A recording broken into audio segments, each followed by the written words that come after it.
Hello guys, कैसे हो आप लोग। मैं आपका नीलेश भैया बहुत बहुत स्वागत करता हूँ आपका नीलेश एकेडमी यूट्यूब चैनल पे। दोस्तों, इस वीडियो में हम देखेंगे क्लास 10th सोशल साइंस यानी सामाजिक विज्ञान से कुछ महत्वपूर्ण, जी हाँ मेरे दोस्त, पूरे जो आपका हिस्ट्री है ना सामाजिक विज्ञान की, जो चार आपकी मतलब बुक चार पार्ट में बटी हुई है, तो इसमें जो हिस्ट्री वाला पार्ट है यानी भारत एवं समकालीन विश्व 2, जिसमें आप भारत में राष्ट्रवाद का उदय, यूरोप में राष्ट्रवाद का उदय, ये सब लेसन पढ़ते हो, उनसे सारे के सारे लेसन से आपके ऑब्जेक्टिव क्वेश्चन, ये सारे के सारे ऑब्जेक्टिव क्वेश्चन मैंने छांट कर देखिए, एक एक लिखा हुआ है, ये सारे के सारे काफ़ी इंपॉर्टेंट है, कई पेज में मैंने लिखा हुआ है। तो आप इस वीडियो को थोड़ा सा भी मिस मत करना, क्योंकि आपके एग्जाम में ना इन्हीं में से D2, और वो भी एकदम ऑप्शन वाइज क्वेश्चन फंसेगा आप लोग के बोर्ड एग्जाम में। ठीक है, तो चलिए आपका ज़्यादा टाइम वेस्ट ना करते हुए मैं इस वीडियो को शुरू करता हूँ। और वीडियो को शुरू करने से बोलूँगा यार, पहले बोलूँगा यार, अगर आप चैनल को अभी तक आप सब्सक्राइब नहीं किए हो तो चैनल को सब्सक्राइब कर लेना, क्योंकि इस बार इस साल आपकी पूरी की पूरी अच्छे से इस चैनल पे तैयारी आपकी कराई जाएगी। तो देखिए, सबसे पहले तो मैं बता दूं कि ये मतलब मैं अभी जो वीडियो शूट कर रहा हूँ, ये बोर्ड एग्जाम 2023 के लिए शूट कर रहा हूँ, ये सब आप लोग जान रहे हो। ठीक है, और बोर्ड एग्जाम 2023 के लिए मैं बता दूं, यूपी बोर्ड के लिए खासकर, ठीक है, मैं यूपी बोर्ड के स्टूडेंट को ही पढ़ाता हूँ, लेकिन ये सिलेबस अगर आप बिहार बोर्ड, एमपी बोर्ड, किसी भी बोर्ड के हैं तो आप पढ़ सकते हैं, क्योंकि हर जगह एनसीईआरटी ही है, मतलब एनसीईआरटी ही चलती है। लेकिन यूपी बोर्ड के लिए खास क्या है कि आपका 30% सिलेबस ना 2023 बोर्ड एग्जाम के लिए भी कम कर दिया गया है। तो उसमें क्या है कि जो आपके हिस्ट्री में मतलब ये 5 लेसन है, जिसमें फर्स्ट है यूरोप में राष्ट्रवाद का उदय, सेकंड है भारत में राष्ट्रवाद का उदय, थर्ड है भूमंडलीकरण विश्व का बनना, फोर्थ है औद्योगिकरण का युग, और पांचवा है मुद्रण संस्कृति और आधुनिक दुनिया। तो इसमें से ये जो आपका चौथा चैप्टर है और ये पांचवा चैप्टर है, जो 30% सिलेबस है ना, उसके अंतर्गत खत्म कर दिया गया है। तो आपके बचते हैं ये 3 चैप्टर, और ये सारे के सारे जो ऑब्जेक्टिव क्वेश्चन मैंने लिया है तो इन्हीं 3 चैप्टर से लिया है। बाकी इनसे आप कुछ मत पढ़िएगा, आपके बोर्ड एग्जाम में नहीं आएगा। तो चलिए, मैं पूरा का पूरा ये आपका हिस्ट्री का सभी का सभी इंपॉर्टेंट ऑब्जेक्टिव क्वेश्चन सॉल्व कर देता हूं। देखिए, सबसे पहला क्वेश्चन आपसे पूछ सकता है कि यंग इटली सोसाइटी का संस्थापक कौन था। काफी इंपॉर्टेंट क्वेश्चन है कि यंग इटली सोसाइटी का संस्थापक कौन था। ऑप्शन है मेजनी, बिस्मार्क, कावूर और गैरिबाल्डी। ठीक है, तो देखिए, यंग इटली सोसाइटी का जो संस्थापक था ना, वो था आपका मेजनी था। ठीक है, तो इसका हम लोग का फर्स्ट ऑप्शन सही हो जाएगा। पूरा नाम इनका जिउसेप्पे मेजनी था, ऐसा आप जानते होंगे। ठीक है, चलिए अगला प्रश्न देख लेते हैं। तो यंग इटली सोसाइटी का संस्थापक मेजनी था, आप इसको याद रखिएगा। ठीक है, अगला प्रश्न है, फ्रांस की क्रांति कब हुई। काफी इंपॉर्टेंट प्रश्न है। देखिए, फ्रांस की क्रांति ऑप्शन दिए 1788 ईस्वी, 1888 ईस्वी, 1789 ईस्वी और 1889 ईस्वी। तो देखिए, जो फ्रांस की क्रांति हुई, मैं आपको बताना चाहूँगा कि वो 1789 ईस्वी में हुई। तो ये हम लोग का इसका ग ऑप्शन यानी थर्ड ऑप्शन सही है। ठीक है, तो ये हम लोग का सेकेंड प्रश्न था। थर्ड प्रश्न देखिए कि राष्ट्रवाद का प्रारंभ किस देश से हुआ, यानी राष्ट्रवाद की भावना उठी सबसे पहले किस देश से उठी, और किस देश मतलब इसका प्रारंभ किस देश से माना जाता है। ऑप्शन की इटली से, फ्रांस से, जर्मनी से, इंग्लैंड से। तो अगर आप इसको बताना चाहते हो तो आप कमेंट में आंसर दे सकते हो। ठीक है, तो देखिए, राष्ट्रवाद का प्रारंभ अगर मैं बताऊं तो देखिए, ये ऑप्शन सही होगा, ख फ्रांस, क्योंकि फ्रांस से ही सबसे पहले 1789 ईस्वी से क्या हुआ कि इसकी शुरुआत हुई। क्लियर है, चलिए अगला देखते हैं।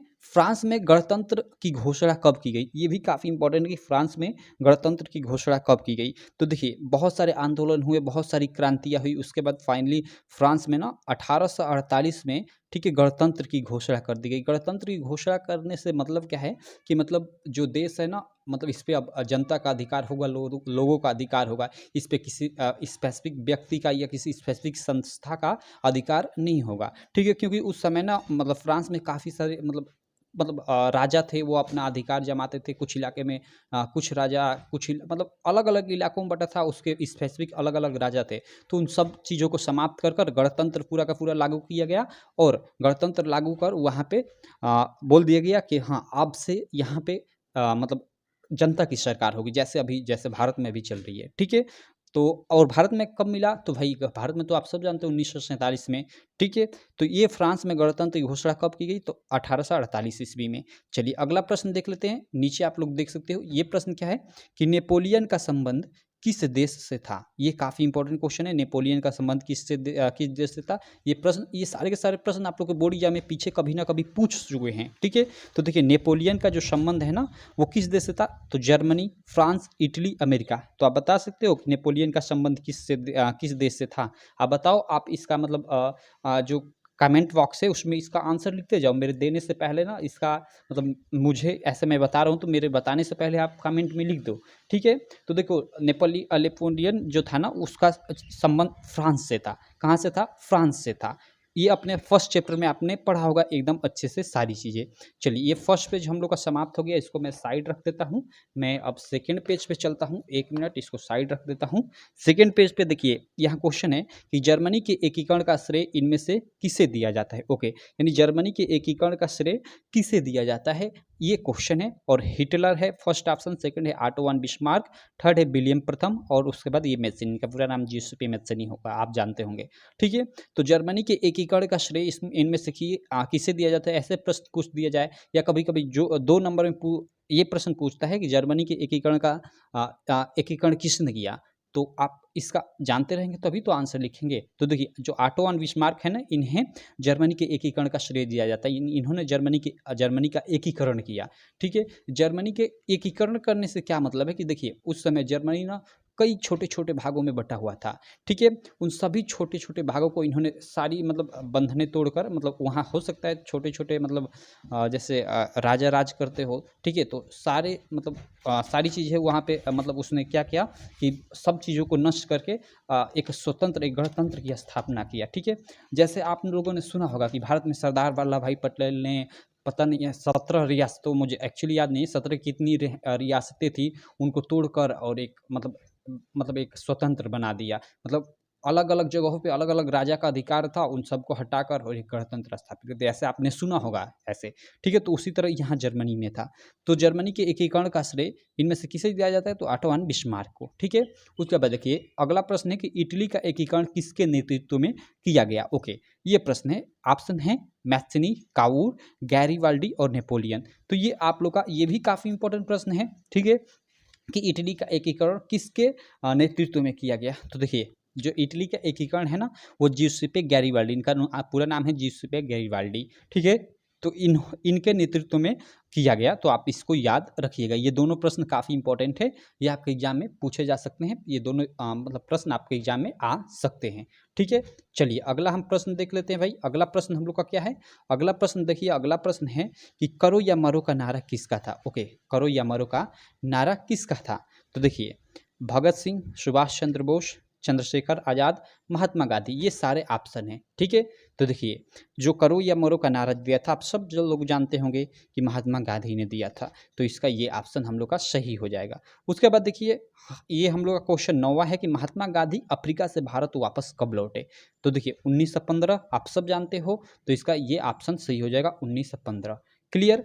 तो 9वां ये प्रश्न हो गया। 10वां प्रश्न है कि 13 अप्रैल 1919 में किस घटना से 13 अप्रैल 1919 किस घटना से संबंधित है। ओके, मतलब ये जो डेट है 13 अप्रैल 1919, यह किस घटना से संबंधित है। देखिए यह काफ़ी फेमस घटना 13 अप्रैल 1919, आप सब जानते होंगे कि जलियांवाला बाग हत्याकांड हुआ था 13 अप्रैल 1919 को पंजाब के अमृतसर में, ठीक है। तो इस चीज़ को आप लोग याद रखें कि जलियांवाला बाग हत्याकांड 13 अप्रैल 1919 को होता है और कहाँ हुआ था? पंजाब के अमृतसर में। क्लियर है? ये 2 नंबर में भी प्रश्न पूछता है कि जलियांवाला बाग हत्याकांड कब हुआ था। तो जलियांवाला बाग हत्याकांड 13 अप्रैल 1919 को होता और कहाँ हुआ था? तो पंजाब राज्य के अमृतसर में। और स्पेसिफिक जगह की बात करें तो जलियांवाला बाग नामक जगह पे, इसलिए इसका नाम ही पड़ेगा कि जलियांवाला बाग हत्याकांड, ठीक है। तो ये हम लोग का 10वां प्रश्न था। क्लियर है? चलिए अगला प्रश्न हम लोग देख लेते हैं भाई। अगला प्रश्न 10वें के बाद 11वां प्रश्न है। यहाँ पे आप लोग देख सकते हो, 1 मिनट इसको थोड़ा मैं फोल्ड, ओके चलिए 11वां प्रश्न क्या है, आप लोग देख सकते हो स्क्रीन पे कि महात्मा गांधी ने असहयोग आंदोलन कब प्रारंभ किया। ये भी अच्छा क्वेश्चन है कि उन्होंने असहयोग आंदोलन कब प्रारंभ किया। यहाँ पे 1919, 1930, 1942, 1920। देखिए यहाँ पे इसका सही जो ऑप्शन है वो तो ये है, असहयोग आंदोलन उन्होंने 1920 में प्रारंभ किया। लेकिन यहाँ इसको भी जान लेते हैं, मैंने जानबूझकर ये ऑप्शन लिखा हुआ है 1930, ठीक है, और 1942। देखिए उन्होंने 1930 में सविनय अवज्ञा आंदोलन प्रारंभ किया था, आप जानते होंगे, ठीक है। 1920 में असहयोग आंदोलन प्रारंभ किया और 1942 में भारत छोड़ो आंदोलन प्रारंभ किया। ये गांधी जी के 3 मतलब आंदोलन हैं। कभी कभी आप लोग के बोर्ड एग्जाम में 6 मार्क में पूछ दिया जाता है कि गांधी जी द्वारा चलाए गए किन्हीं 2 आंदोलनों का वर्णन कीजिए। तो मान लीजिए 3 आंदोलन के बारे में आप अच्छे से पढ़ लीजिएगा और उसमें से आप अगर 2 बोले तो 2 के बारे में आप अच्छे से एकदम डिटेल में लिख दीजिएगा, ठीक है। और अगर 3 बोले तो तीनों के बारे में लिख दीजिएगा। ऐसे तो 2 ही पूछता है अधिकांश मैंने देखा हुआ है, ठीक है। और ये 1919 तो ये गलत है ऑप्शन, मतलब ऑप्शन तो यही सही है और उसके अलावा ये तीनों गलत है, लेकिन मैंने इन दोनों ऑप्शन को भी बता दिया क्योंकि ये इंपॉर्टेंट है। और 1919 हमने अभी पीछे देखा कि 13 अप्रैल 1919 को जलियांवाला बाग हत्याकांड हुआ, तो चलिए इस ऑप्शन को भी हमने एक्सप्लेन कर लिया।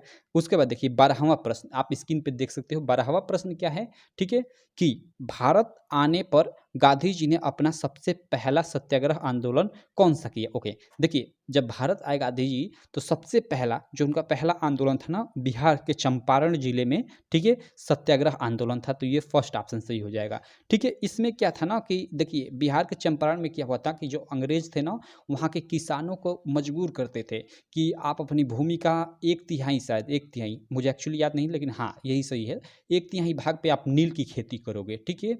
मतलब नील की खेती करेंगे और वो मतलब उसका पूरा का पूरा भाग अंग्रेज ले लेंगे, ऐसा नहीं कि उसमें से भी आपका बंटवारा होगा, ठीक है।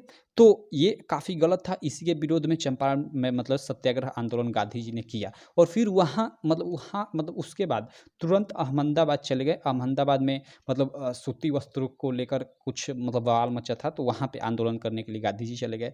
तो ये शुरू में इनके द्वारा किए गए आंदोलन थे, जब वो गांधी जी मतलब 1915 में जब मतलब वापस आए थे अफ्रीका से थे, ठीक है। चलिए अगला देखते हैं कि महामंदी का प्रारंभ किस वर्ष हुआ। सिंपल सा ये क्वेश्चन है, इसको आप याद कर लीजिएगा। महामंदी का प्रारंभ 1929 ईस्वी में मतलब हुआ, ठीक है। चलिए अगला 13 के बाद हम 14 प्रश्न देख लेते हैं। 14 नंबर कि संयुक्त राष्ट्र संघ का मुख्यालय कहाँ स्थित है। देखिए ये संयुक्त राष्ट्र संघ क्या है, आप आशा करता हूँ आप जानते होंगे। जैसे देखिए संयुक्त राष्ट्र संघ, मान लीजिए देखिए अभी मान लीजिए हमारे देश में, मान लीजिए किसी के बीच में मतलब हमारे गांव में ही या हमारे शहर में ही किन्हीं दो लोगों के बीच में लड़ाई हो जाए तो कहाँ जाते हैं, कोर्ट जाते हैं, पुलिस के यहाँ जाते हैं, ठीक है। ओके, अगर मान लीजिए हमारे 2 राज्यों में लड़ाई हो जाए, यूपी में बिहार में लड़ाई हो जाए तो क्या होगा। तो हो सकता है यूपी बिहार ये दोनों चले जाए हम लोग के सुप्रीम कोर्ट दिल्ली, ठीक है। लेकिन अगर सोचिए अगर 2 देशों के बीच लड़ाई हो जाए, ठीक है, मान लीजिए भारत पाकिस्तान के बीच लड़ाई हो जाए, तो इनके झगड़ों के बीच का मतलब को सुलझाना या मैनेज करना कौन करता है, तो संयुक्त राष्ट्र संघ करता है। मतलब ये अंतर्राष्ट्रीय संस्था है और ये मतलब ये जब मतलब विश्व युद्ध हुए थे ना, उसके बाद इसकी स्थापना की गई थी। इसलिए की गई थी कि हाँ मतलब बाद में ऐसे मतलब भयंकर युद्ध चलकर ना हो, दो किन्हीं देशों या किसी भी मतलब देश के बीच झगड़े को रोकना। उसके अलावा इसके बहुत आगे चलकर संस्थाएं बनी, like who world organization health, मतलब बहुत सारी इसकी संस्थाएं हैं, ठीक है। तो ये संयुक्त राष्ट्र संघ का मुख्यालय कहाँ स्थित है, तो ऑस्ट्रेलिया जिनेवा, ठीक है, न्यूयॉर्क, लंदन। तो इसका सही ऑप्शन ये न्यूयॉर्क, ठीक है। संयुक्त राष्ट्र संघ का मुख्यालय न्यूयॉर्क में स्थित है। उसके बाद हम लोग का चलिए एक मैंने ये भूगोल से भी आपका प्रश्न ले लिया। यहाँ 14 प्रश्न आपके केवल इंपॉर्टेंट थे हिस्ट्री से, जिनको मैंने लिया था। यहाँ जगह बच रहा था तो एक और मैंने प्रश्न ले लिया था जो काफ़ी इंपॉर्टेंट है, ये आपको भूगोल से है, ठीक है। क्या है कि कपास की खेती के लिए, ठीक है, कौन सी मृदा उपयुक्त है। ओके, कह रहा है कि कपास की खेती के लिए कौन सी मृदा उपयुक्त है। तो देखो यार, जो कपास की खेती है ना उसके लिए यहाँ दिया कि काली मृदा, जलोढ़ मृदा, लाल मृदा और लैटराइट मृदा। तो देखो कपास की जो खेती है ना उसके लिए जो काली मिट्टी है सबसे उपयोगी, सबसे उपयुक्त है, सबसे अच्छी है, ठीक है। तो देखिए इस प्रकार हमने पूरे के पूरे ये 15 ऑब्जेक्टिव क्वेश्चन देखा और ये 15 के 15 समझिए कि वेरी वेरी इंपॉर्टेंट है भैया। इनमें से आप लोग के एग्जाम में देखिए क्वेश्चन डिट्टू, एकदम डिट्टू ऑप्शन सहित फंसेगा, आप देखिएगा, ठीक है। तो बाकी आशा करता हूँ ये वीडियो आपको काफ़ी अच्छी लगी होगी। ये वीडियो अच्छी लगी तो चैनल को आप सब्सक्राइब कर लेना, वीडियो को लाइक कर देना और अपने सारे दोस्तों में इस वीडियो को शेयर जरूर कर देना। और इसी प्रकार की अगर आप कोई किसी मतलब स्पेसिफिक टॉपिक पे वीडियो चाहते हैं तो आप कमेंट करिएगा, ठीक है, कि आपको किस टॉपिक पे वीडियो चाहता है, आप चाह रहे हो, ठीक है। और उसके अलावा यार कमेंट जरूर कीजिएगा, वीडियो को लाइक जरूर कीजिएगा, आपको ये वीडियो कैसी लगी जरूर बताइएगा, ठीक है। तो चलिए इसी प्रकार की नेक्स्ट वीडियो में मैं आपसे मिलता हूँ, तब तक के लिए थैंक यू।